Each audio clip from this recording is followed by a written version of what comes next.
பனிப்பொழிவு பொறுத்த வரைக்கும் தமிழ்நாட்டில் தொடர்ந்து அதிகாலை நேரங்களில் தீவிரமாக வாய்ப்புகள் இருக்கு. ஏற்கனவே நம்ம தேதிகள் கொடுத்திருந்தோம், எந்த தேதிகள் வரைக்கும் அதிகாலை நேர பனிப்பொழிவு தீவிரமாக இருக்கும் அப்படின்னு சொல்லிட்டு.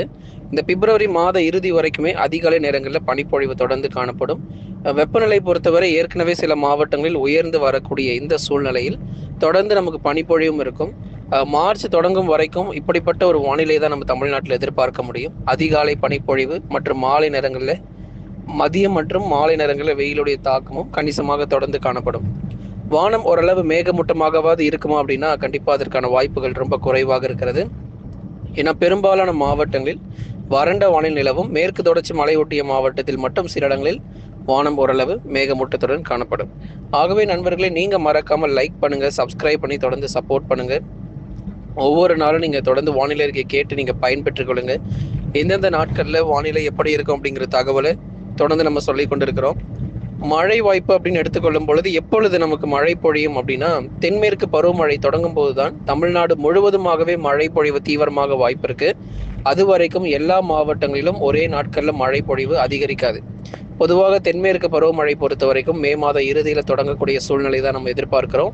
ஆனாலும் இந்த வருஷம் நமக்கு இந்த தென்மேற்கு பருவமழை தொடங்குறதுக்குள்ளேயே தமிழ்நாட்டில் இருக்கக்கூடிய பெரும்பாலான மாவட்டத்தில் மிக அதிகப்படியான வெப்பம் பொறுத்த வரைக்கும் கண்டிப்பாக பதிவாகிடும். இதற்கு இடையில ஏதாவது வங்கக்கடல்ல ஒரு தாழ்வு பகுதிகள் உருவானாலும் தமிழ்நாட்டிற்கு ஏதாவது வருமா அப்படின்னா அதற்கும் வாய்ப்பு இல்லாமல் இருக்குன்னா, இத்தனை நாட்கள் நம்ம வடகிழக்கு பருவமழை, அதாவது பொங்கல் நாட்கள் வரைக்கும் நம்ம வடகிழக்கு பருவமழையில இருந்தோம். வங்கக்கடல்ல எந்த ஒரு தாழ்வு பகுதிகள் உருவாயிருந்தாலும் வட தமிழக கடலோர டெல்டா மற்றும் தென் மாவட்டம் நல்ல ஒரு சிறப்பான மழை பொழிவை கொடுத்தது. ஆனா இப்போ ஒரு தாழ்வு பகுதி உருவானாலுமே கூட தொடர்ந்து வடக்கு மற்றும் வடமேற்கு திசை நோக்கி நகர்ந்து ஒரிசா மற்றும் மேற்கு வங்கத்திற்கு தான் நல்ல ஒரு மழை பொழிவை கொடுக்குமே தவிர தமிழ்நாட்டிற்கு மழை வாய்ப்புகள் ரொம்பவே குறைவு. ஏன்னா அடுத்து வரக்கூடிய நேரங்கள் மற்றும் நாட்களிலும் பெரும்பாலான மாவட்டங்களில் இடைவிடாத கனமழையானது மிக தீவிரமாக இருக்குமா அப்படின்னா கண்டிப்பாக அதற்கான வாய்ப்புகள் ரொம்ப குறைவாக இருக்கு அப்படின்னு தான் நம்ம சொல்லி ஆகணும். ஏற்கனவே மழை பெய்யாத பகுதிகள் பல மாவட்டங்கள் தமிழ்நாட்டில் காத்துக்கிட்டு இருக்கு. இனி அடுத்தடுத்து வரக்கூடிய நேரங்கள் மற்றும் நாட்களிலும் பெரும்பாலான மாவட்டத்தில் மழை வாய்ப்புகள் ரொம்ப குறைவாகவே இருக்கும். தொடர்ந்து நீங்க சப்போர்ட் பண்ணி பாருங்க. ஏன்னா அடுத்ததாக நம்ம தென் மாவட்ட பகுதிகளில் சில இடங்களில் லேசான மழையும், மேற்கு தொடர்ச்சி மலையொட்டிய மாவட்டத்தில் ஒரு சில இடங்களில் லேசான மழையுமாக பதிவாகக்கூடும். வட இந்திய பகுதிகளில் இந்த வருஷம் பொறுத்தவரை 50 டிகிரி செல்சியஸ் வரைக்கும் வெப்பநிலை உயர வாய்ப்பு இருக்கு.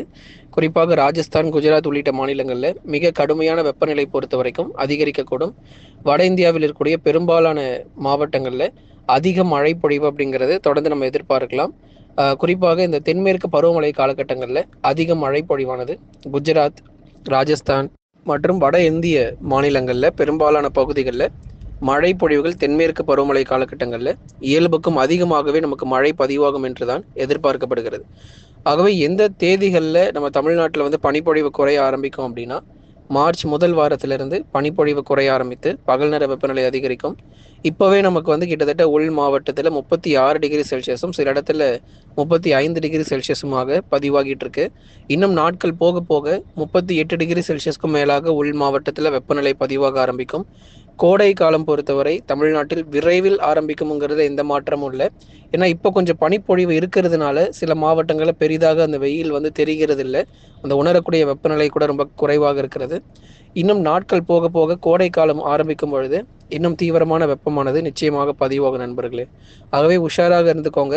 மழைக்காக இல்லை, வெயிலுக்காக தொடர்ந்து நீங்கள் ஒவ்வொரு நாளும் வானிலை அறிக்கை கேட்டு பயன்பெற்றுக் கொள்ளுங்க. அடுத்த சுற்று மழை பொழிவு எப்பொழுது வரும் அப்படிங்கிறதையும் இனி வரக்கூடிய நாட்களில் கண்டிப்பாக உங்களுக்கு அறிவிக்கிறோம். லைக் பண்ணி சப்ஸ்கிரைப் பண்ணி பாருங்கள்.